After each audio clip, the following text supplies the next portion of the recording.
안녕하십니까. 저는 사회를 맡은 교무기획부장 이윤정입니다. 지금부터 첫 번째 제2기 미래사회와 자녀교육 테마 여행을 시작하겠습니다. 국민 의례는 생략하겠습니다. 오늘 주제는 역량과 잠재력을 함양하는 교육의 방향 탐색입니다. 강사 소개는 화면을 참고해 주시기 바랍니다.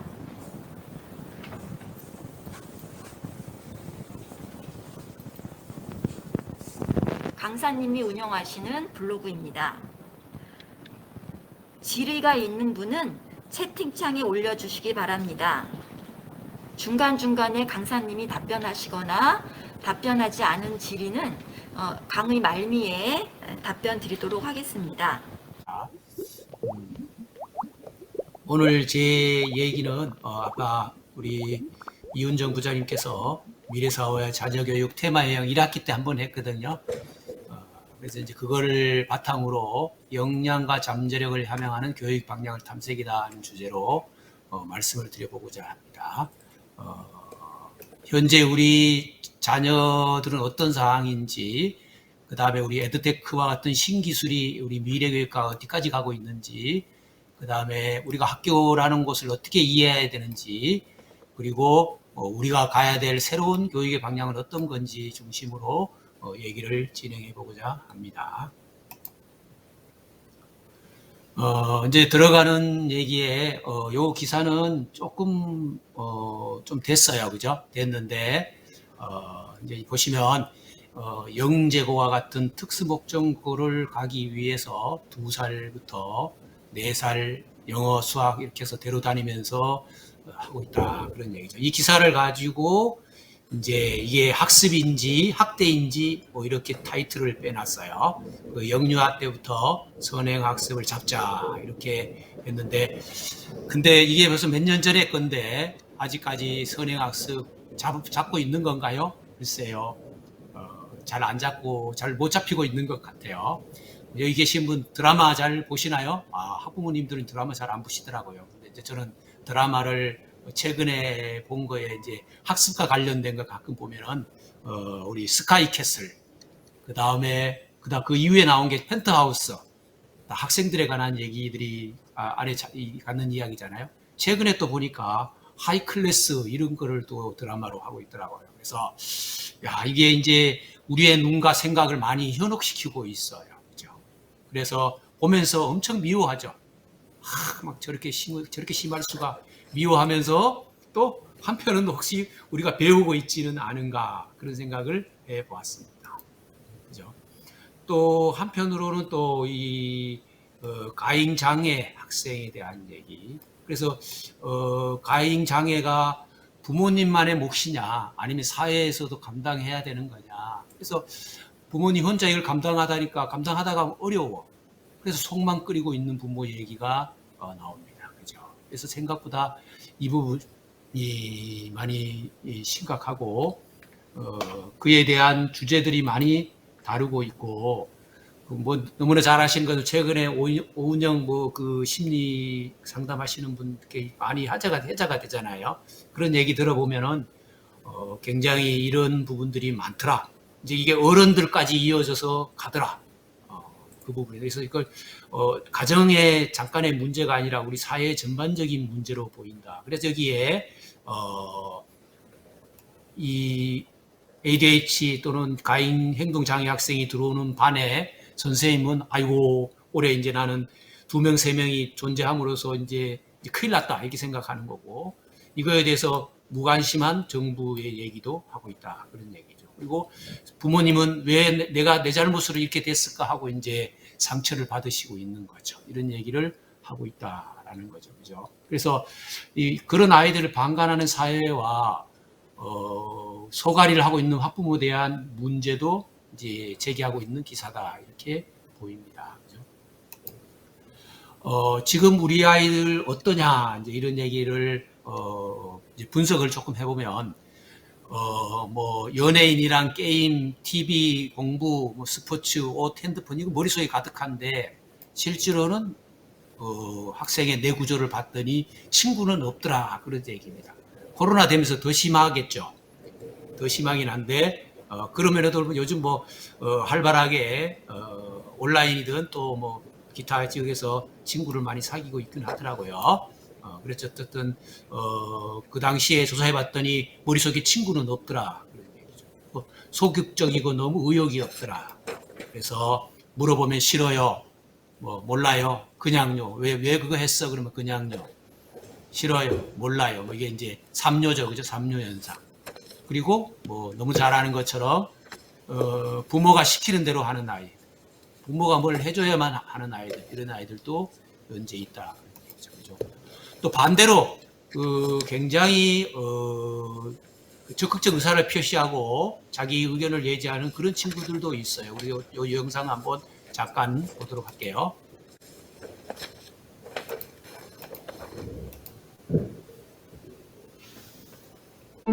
Dear teacher, I know it doesn't always seem like it, but I really do want to listen and learn. It's just my brain is kinda different.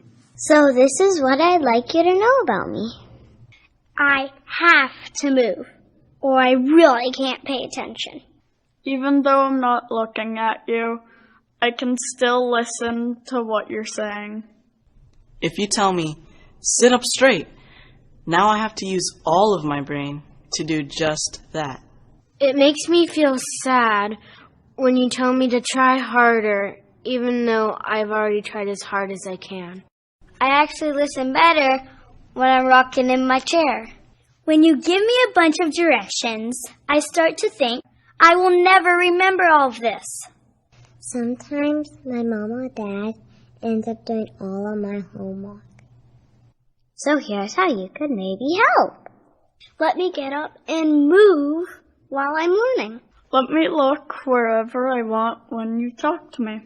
Let me rock or slouch in my chair. No matter what, please don't take away my recess. Give me help I could do all by myself. Make directions very short.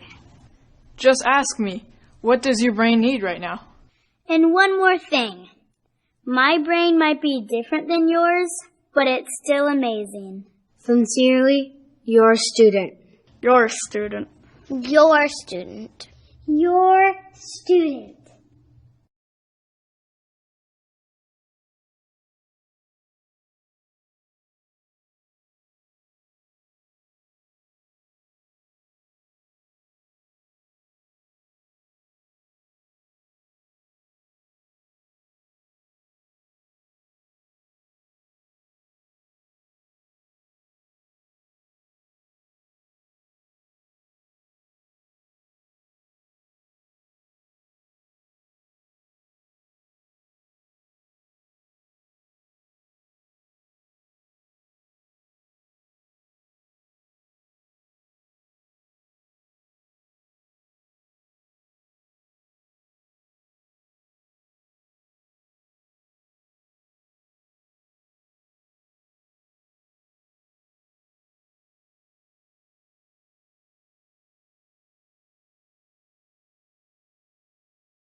최근의 영상과 또 오래된 영상들이 있는데 앞에 우리가 얘기했던 이렇게 의욕이 없거나 딴 생각하거나 또 어려움이 있는 친구도 있는 반면에 지금처럼 아주 자기 의견을 제대로 잘 똑똑하게 하는 친구들도 있다. 그런데 스펙트럼이 굉장히 넓은 거죠. 우리 학생들이.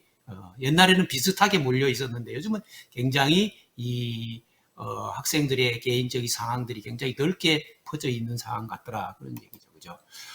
여기 계신 분들이 여러분 부모인가요? 학부모인가요? 이런 얘기 많이 들으셨죠. 그죠? 부모는 멀리 보라고 하고 학부모는 당장 앞만 보라고 하고 부모는 꿈을 꾸라고 하고 학부모는 꿈꿀 시간을 주지 않는다. 이런 얘기를 합니다. 그래서 많은 부모는 좋아 보이고 학부모는 안 좋아 보이긴 한데 그러나 학부모들은 현실에 와 있죠. 그래서 여기 오신 분들 사실 여기 오신 분들은 이미 나름대로 자녀 교육이나 이런 게 궁금하고 걱정되시고 많이 생각들 하고 고민하고 있을 거예요. 그리고 우리 사회와 언론이 어떻게 대해야 하고 있고 우리 자녀의 미래가 어떻게 돼서 고민하고 계실 것 같아요. 그죠? 어저께 신문인가가 나온 얘기잖아요. 그죠? 우리, 이 유명한 과학자이신 이분이 아이를 다시 키우겠다면 종이접기를 시키겠다. 그만큼 이제 동작하고 행동하고 또 아이와 함께 하게 하고 싶다. 그런 얘기를 하더라고요. 그래서 아마 바쁘게 사셨던 것 같아요.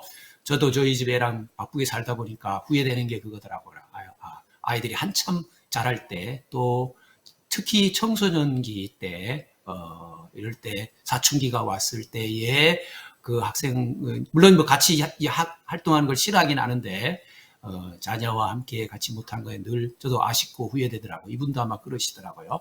그러니까 이분이 과학자의 공부법에서 이 종이접기라든가, 학생과 함께 체험한다든가 이런 내용들을 얘기하고 있고, 또 오은영 얘기 잠깐 했잖아요. 오은영 얘기도 그렇게 얘기하더라고요. 이 폭군처럼 구는 고등학생 딸이 부모로서 너무 무력하고 힘들고 어려운 부분들을 하면서 뭐 눈물 흘리면서 요즘 많이 TV에 해자되는 거잖아요. 그죠? 이제 이런 부분들이 있더라. 그래서 너무 이 극명한 차이, 아이들의 스펙트럼이 극명한 차이가 있다는 게 지금 현재의 우리 아이들의 모습인 것 같아요. 그죠? 여기 아마 자녀분들을, 내 자녀를 돌아보면 이제 어디에 해당될까 이런 걸 고민하시고 이제 그러시긴 할 것 같아요. 그죠? 네. 그래서 이제 저는 제가, 고민하는, 자녀에 대한 교육은 제가 그렇게 정의했어요. 그때그때 달라요. 그런 얘기입니다. 그래서 오은영 씨가 하는, 솔루션을 준다고 해결될 거냐? 또 반대로, 반대로 접근하는 게 될 거냐? 또 강하게 할 거냐, 또 부드럽게 할 거냐 등등 여러 가지 부분들에 있어서는 그때그때 다룰 수밖에 없는 사항이다. 그만큼 스펙트럼이 넓고 그런 얘기죠. 그래서 저는 그렇게 정리를 합니다. 여기 계신 분들이 함께 경험과 시행착오 그리고 함께 고민할 때의 나름대로 방안이 적절한 거다. 그렇게 말씀드려요. 그래서 오늘 제가 드린 얘기 또 우리가 5차례 연수를 할 텐데 그렇게 했다고 해서 당장 무슨 솔루션이 해결 방안이 보이느냐 그렇지는 않을 거라고 저는 봐요. 다만 지금부터 학부모와 부모의 갈등 등 자녀에 대한 고민을 이제부터 시작이라고 전하고 싶다. 특히 초등학교 학부모님들은 그래요. 지금부터 시작이다. 이렇게 생각을 하시는 것이 좋겠다. 이렇게 정리를 해볼 수 있습니다. 몇 가지 더 뭐 학습에 관한 고민들 많으시죠. 특히 지금 여기에 학년별로 지금 들어오셨을 것 같은데요. 학년이 어떻게 된지를 좀 잘 모르겠는데 특히 이제 1학년 들어오실 경우에는 이거 학습 고민들 많고 여기는 주로 저학년에 대한 얘기만 했지만 고학년에 가면 또 나름대로 또 학습 얘기들이 고민을 많이 하실 것 같고요. 그 다음에 생활에 대해서 우리 아이가 학교 생활에 대해서 어떻게 할 건지 궁금하고 또 선생님한테 여쭤보려고 하는데 컨택이 잘 안 돼요. 그렇죠? 그런 어려움들 또 우리 장난꾸러기들 가서 따돌림 받지 않을까 또 우리 학생들이 많은데 우리 담임선생님 등등이 우리 아이 수준에 맞게 고려해 줄 건가 이런 부분들이 다 이제 생활에 대한 고민일 것 같아요. 그죠? 기타 또 요즘은 원격 수업을 하게 학부모들이 많이 학교에서 배려해주고 보살펴주고 계시지만 원격 수업에서 듣는 자세를 보면 답답한 거예요. 그래서 원격 수업 자세 얘기를 하다 보면 자꾸 화가 나고요. 그죠? 또 옆집 아이는 잘하는 것 같은데 우리 아이는 잘 안 되는 것 같고 또 뭐 늦게까지 인터넷 스마트폰 이제 옛날보다는 많이 열어줬잖아요. 원격 수업을 하다 보니까 많이 열어줘서 이게 중독되면 어떡하지 이런 고민들도 많이 하실 걸로 보여요. 이제 우리가 자녀분들을 키우면 얼마나 소중한지는 여러분이 뭐 너무 잘 아시고, 이제 제가 겪었던 경험은 입학식 때 이제 전회 학교였습니다. 전회 학교장으로 있을 때 입학식 할 때 한 200명 입학생들이 오는데 그 강당에 1000명이 들어오더라고요. 숫자를 거의 세보니까. 그럼 한 명 학생한테 계속 몇 명씩 붙어서 축하로 오는 거냐 찾아봤더니 최소 6명 정도가 연계되는 것 같아요. 부모님 포함해서 특히 친쪽의 친조부부 또 외조부부까지 포함해서 또 심지어는 고모, 이모까지 포함해서 삼촌까지 포함해서 막 와요. 그러니까 분명히 200명이 입학식인데 왜 1000명이 와서 거의 강당이 이제 우리 성일 강당처럼 여기가 막 거의 가득 차서 전하기 힘든 거죠. 이 말은 지금 학생 하나하나가 정말 소중하다라는 거죠. 정말 유일한 존재이고 어떻게 할 수가 없어요. 학교에 제가 아침에 아이들 등교 맞이하고 있다 보면 우리 안전지킴이 하시는 분들도 많이 목격하지만 뽀뽀하고 막 헤어지면서 어쩔 줄 모르고서 아침에 헤어지는데 그렇게 애정과 이 표시를 하시면서 헤어지는 거예요. 그래서 참 얼마나 이 소중한 존재들인가 이제 볼 수 있을 것 같아요. 그죠?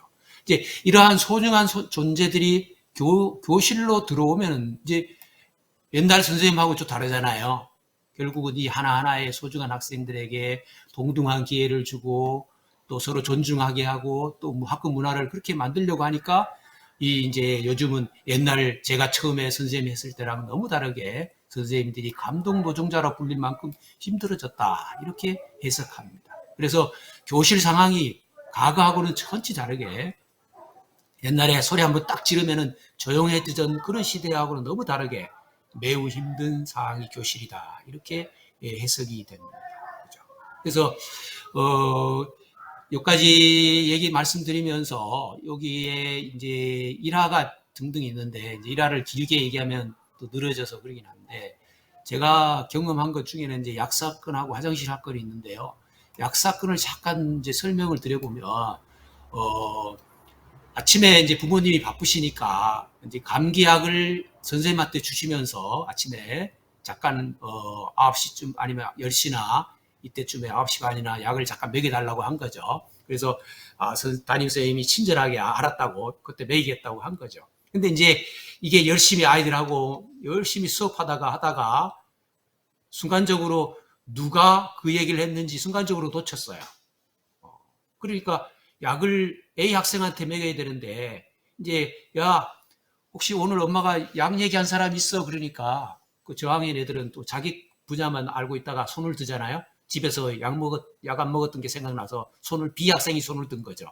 그래서 B 학생한테 약을 한 거죠. 그러니까 이제 이게 A 학생한테 약을 먹어야 될 내용이 B 학생한테 간 거죠. 이때부터 사실 담임선생님은 사실 얼굴이 노래지기 시작하죠. 앞이 깜깜하죠. 그래서 약이라는 게 쉬운 일은 아니잖아요. 특히 어린 학생들한테. 그래서 온 정신이 무너져 내립니다. 담임선생님은요. 이걸 어떻게 해결해라부터 막 무너집니다.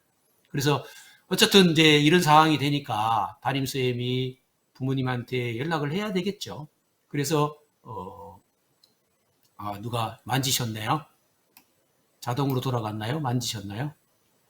다시요. 그래서 지금 화면 잠깐 보면서 그럼 할게요. 그래서 약을 하면 이제 A 학생한테나 B 학생한테 또 누가 만져주시네 자동으로 B 학생한테 이제 약을 먹인 부모님한테 전화를 드립니다. 그래서 처음에 전화를 드리면 아이고 부모님 사정이 이렇게 돼서 이렇게 됐습니다. 하여튼 빨리 조치해서 하고 빨리 그 약의 내용 성분을 조사해서 이거를 바로 잡도록 하고 내용을 파악해서 자세히 알려드리겠습니다 했어요. 근데 이제 부모님은 이게 황당한 거죠. 약을 잘못 먹였으니까. 그래서 이제 부모님은 어떻게 답을 하느냐. 이제 이게 이제 대학의 시작이잖아요. 처음에는 선생님이 이런 사실이 있어서 하여튼 너무나 죄송한 마음으로 이제 전화를 했을 거고 전화를 받은 B 학생 학부모는 이제 처음 어떻게 답을 했을까요? 온통 정신이 없으세요. 이제 부모님 더 정신이 없으신 거죠. 부모님은 선생님은 앞이 노란데 부모님은 더 정신이 없으세요. 그래서 이제 부모님이 대답을 합니다. 뭐라고 하셨냐면 선생님이 그럴 수가 있어요. 이제 이렇게 되는 거죠. 그걸 놓치고 그렇게 하실 수가 있어요. 이렇게 되는 거고. 그럼 이제 담임 선생님 그 얘기를 듣고 이제 참 일은 이미 벌어졌으니까 이거를 객관적인 관점에서 접근해서 감정이 개입되지 않고 이렇게 해결할 수 있으면 좋겠는데 이제 순간적으로 감정이 개입된 거예요.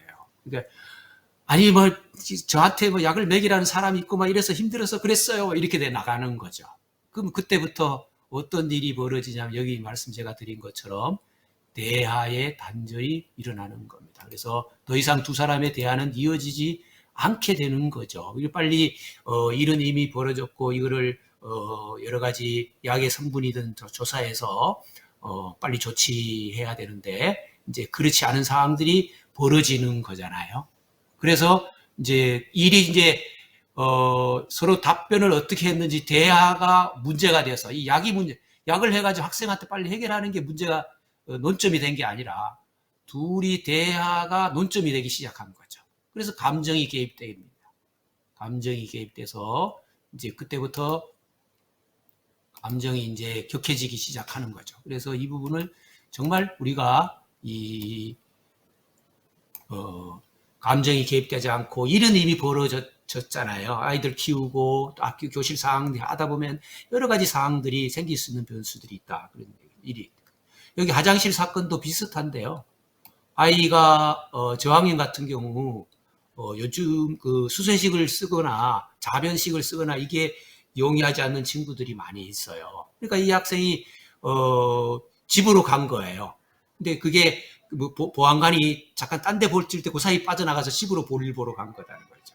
그 아이 실종 신고하고 난리 났죠. 이제 이런 사항들이 학교에서 벌어지고 있다라는 부분이죠. 그래서 제가 이렇게 말씀드린 거는 정말 다 소중하고 귀한 존재다. 교실에서도 마찬가지고. 근데 담임선생님은 과거에 40명, 50명 할 때보다 지금 20몇 명 할 때가 더, 하나하나에 대한 가치와 의미, 존중, 또 여러 가지 사항을 고민하는 것들이 복잡한 사항이다라는 것을 다시 한번 말씀을 부가적으로 드립니다.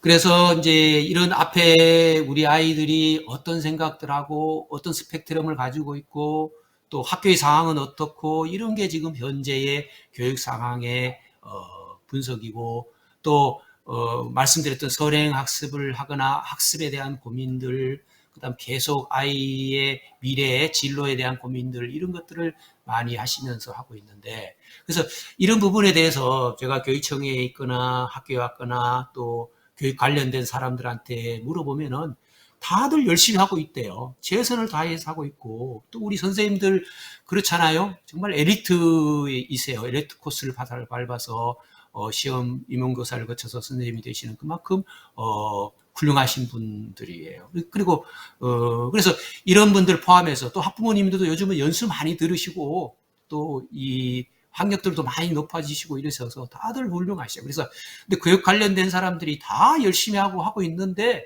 왜 교육이 문제다, 교육이 위기다 이런 얘기들을 하는 거냐 이거죠.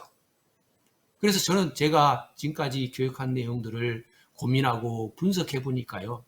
첫 번째 이거였던 거죠. 현재 우리의 교육은 자존심을 지키는 교육이었다. 그래서 자존심을 굉장히 강조했어요. 그래서 다른 집과 나와 비교, 사촌하고 나하고 비교 이런 게 있다. 그래서 자존심 상하면 그때부터는 용서가 안 돼요. 그죠? 그 다음에 이제 자기주도를 강조하는 교육이다라는 거죠. 자기주도. 그래서 자기주도를 왜 강조하는 교육이냐? 그죠? 좋은 거 아니냐? 그래서 사실은 외국에서 우리나라 자기주도라는 그 용어들이 넘어올 때는 굉장히 좋은 의미였어요. 좋은 의미였는데 이게 아시는 것처럼 학원의 전유물로 바뀌어 버렸어요. 이 말은 혼자 자기주도를 잘하면은 좋은 선행학습을 해서 좋은 코스, 좋은 중학교, 좋은 고등학교, 좋은 대학교, 좋은 진로를 확보하는 길이 됐다는 거죠. 남이 어떻게 오든지 상관없죠. 그래서 자기 혼자 주도로 우리 아이만 주도적으로 잘 가면 된다. 그래서 경쟁에서 이기면 된다라고 본 거죠. 그래서 자기 주도가 한때 엄청 유행한 거잖아요. 신자유주의 경쟁사회, 글로벌 경쟁이 되면서 이게 중요하다고 생각했던 거죠. 근데 남이 쫓아오든지 없든지 나만 상관없이 혼자 가는 것이 바른 길이냐, 이게 이제 문제가 계속 발생시키고 있는 거죠. 그런데 특히 이제 아까 말씀드린 대로 이런 사교육의 간판 타이틀로 자리 잡은 게 얼마나 안타까운 일인가, 그런 뜻이 아닙니다. 자기주도는 원래의 뜻은 평생 자기 스스로 학습하고 배움의 열정을 가지고 이런 뜻입니다. 남하고 경쟁해서 이기라는 이런 뜻이 아니었던 거예요. 그래서 함께하고 이런 의미가 자기주도 안에 들어있던 것이다라는 거죠. 그 다음에 이제 논쟁 교육을 이 문제라고 제가 또 봅니다. 왜 토의하거나 논의하거나 할 때 논쟁을 통해서 이기는 논쟁만 가르쳤다, 그런 얘기예요. 남을 설득시켜서 내 편으로 끌어들여야 되는 거냐, 그런 얘기죠. 여러분 100분 토론에 가서 상대편의 사람 B라는 사람의 얘기에서 그 얘기 참 훌륭한 거 제가 그걸 받아서 반영하겠습니다 하는 사람 제가 지금까지 한 번도 못 봤어요. 끝까지 자기 편에 자기 진영 자기 거를 끝까지 주장을 합니다. 이제 그게 토론이라고 한 거죠. 그렇게 토론 교육을 가르쳤다면 정말 잘못 가르친 거죠. 뭐를 하기 위해서 토론을 해야 되는 거냐? 바로 중요한 의사결정을 하기 위해서였다 하는 거죠. 토론은 수단이었다. 논쟁도 하나의 수단이었다 하는 거죠. 의사결정할 일이 우리 인생에서 얼마나 많은지 말이야. 전부가 의사결정할 일들이에요. 그런데 우리 의사결정을 하는 방법은 안 가르쳐주면서 이 길은 어떻게 하면은 근거를 대어서 남을 설득시켜서 내 편으로 끌어들이는가, 이것만 가르쳤던 거죠. 서로 합의하고 의사결정하고 이런 것들은 그런 방법들을 안 가르쳐줬다. 저는 그렇게 분석을 합니다.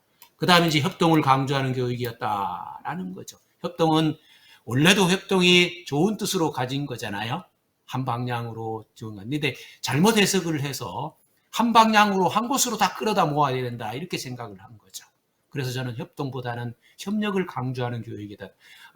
협력을 해서 다양한 방향으로 갈 수 있도록 해주는 게 중요하다, 이렇게 보는 거고, 또 가장 문제되는 건 역시 평가 부분에서 학습시 채우는 경우는 문제가 있다고 보여요. 그래서 이 내용이 뒤에도 있으니까 뒤쪽에 가서 좀 더 설명드리면서, 그래서 지금 우리 교육은 제가 분석한 결론은 최고를 지향하는 교육이다, 그런 얘기입니다. 그럼 체교가 안 되는 사람들은 어떻게 할 거냐? 다 어쩌면 낙인감들을 가지고 삶을 살지도 모르겠어요.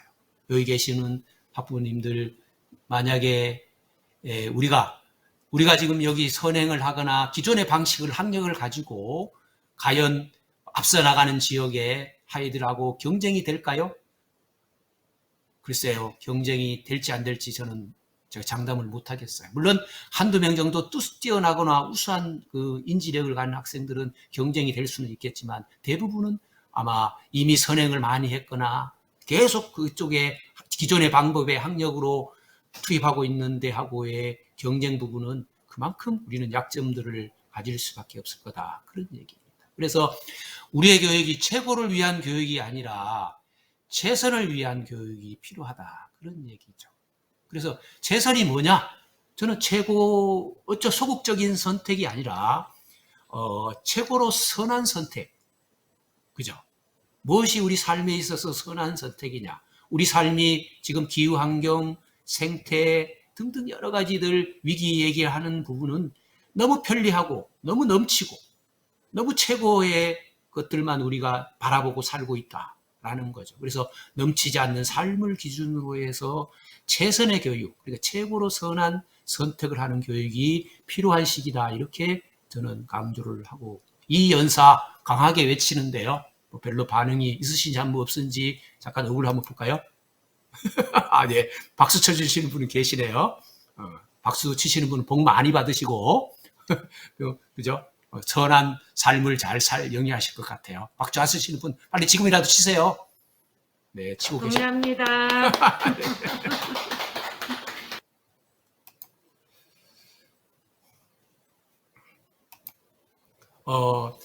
이제 잠깐 이제 제가 쉬는 타임을 가지려고 그래요. 근데 이제 사실은 여기 내용은 상당히 많은데 아마 시간상으로 좀 늦게 한 5분 10분 늦게 시작했고 이래가지고 조금 빨리 좀 줄여서 해야 될 것 같긴 한데 우리가 지금 넘치지 않는 삶, 그 다음에 최선에 하는 걸 위해서 가장 중요한 부분은 제가 여쭤보면 학부모님이나 선생님들이나 일반인한테 여쭤보면 가장 중요한 거는 소통이라고 그래요.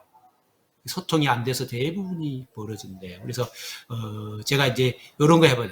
나쁜 삼통하고 좋은 삼통이 있는데 이런 경우에요. 막 열심히 만나서 대면은 했는데 설명이 없어요. 이제 불통이라고 그러죠. 그 다음에 열심히 내용 설명은 했는데 내용이 없이 설명해요. 이 깡통이죠. 그 다음에 질문에 대한 대답이 없어요. 이 먹통이다. 이렇게. 이제 그런데 좋은 삼통으로 가야 되겠죠. 우리가 소통, 소화제입니다. 그죠? 소화제를 많이 먹어서 소통이 돼야 되고 하통해야 돼요. 그리고 우리가 인간이기 때문에 잘못하고 반성하고 뉘우치고 하는 겁니다. 우리가 학교 폭력이 일어나면은 끝까지 싸워야 될까요? 아니다 그런 얘기죠. 빨리 인간이니까 잘못하고 그걸 빨리 반성하고 빨리 또 버리고 잊어버리고 새로운 물론 똑같이 하면 안 되겠지만 새로운 삶을 살아야 된다. 하통해야 된다 그런 얘기죠. 그리고 최소한의 우리가 품격과 소명의식은 있어야 되겠다. 여기 계신 학부님으로서 선생님으로서 교장교감으로서의 채통과 품격과 최소한 소명의식은 있어야 되겠다. 이게 좋은 삼통에 해당된다. 그런데 우스갯소리로 이런 게 있어요. 소통하고 대화하고 공감이 엄청나게 많이 뜯으니까 뭐라고 그러냐면 다 소통하고 있대요. 근데 그 사람이 제일 불통이에요. 그 다음에 대하고 있다고 그래요. 근데 대보면 대놓고 화를 내는 사람이 많아요. 공감하고 있다고 말하는 사람인데 그 사람은 공공연히 감정상하게 해요. 그런 거 많이 느끼셨어요? 아니세요? 그래서 우리 소통한다 그러면서 소리쳐서 통하지 않도록 우리가 잘 했으면 좋겠다는 거 말씀드리고